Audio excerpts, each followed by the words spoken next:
രസമായിരിക്കും അല്ലേ? ഞാനിത് കാണാൻ വേണ്ടി വന്നതാണ്.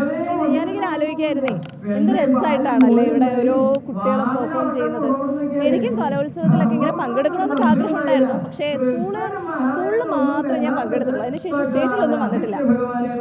ഇതൊക്കെ കാണുമ്പോൾ നമുക്ക് അസൂയ തോന്നിപ്പോകും. അത്രയും കഴിവുള്ള കുട്ടികളാണല്ലേ. ചേച്ചിക്ക് കലോത്സവത്തെ സംബന്ധിച്ചിടത്തോളം എന്താണ് ഓർമ്മ?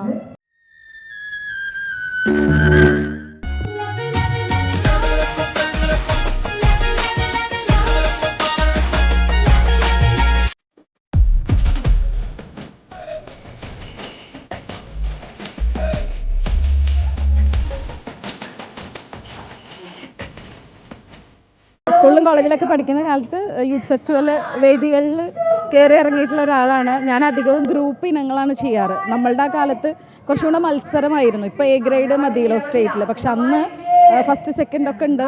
യുദ്ധം പോലെയായിരുന്നു സത്യം പറഞ്ഞ സംസ്ഥാന തലത്തിലുള്ള മത്സരങ്ങളെല്ലാം. എൻ്റെ മകനാണ് ഇവിടെ ചാക്യാർകൂത്ത് ഹയർ സെക്കൻഡറി വിഭാഗത്തിൽ മത്സരിക്കുന്നത്.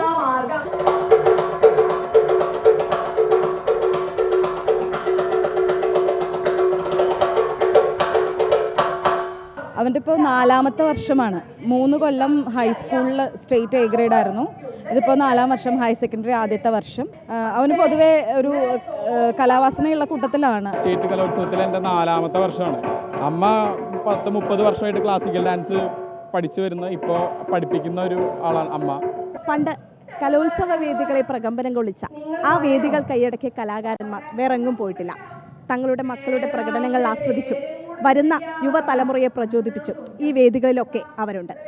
ക്യാമറാമാൻ വിഷ്ണുവിനൊപ്പം ആതിര രാധാകൃഷ്ണൻ, അമൃത ന്യൂസ്, തൃശ്ശൂർ.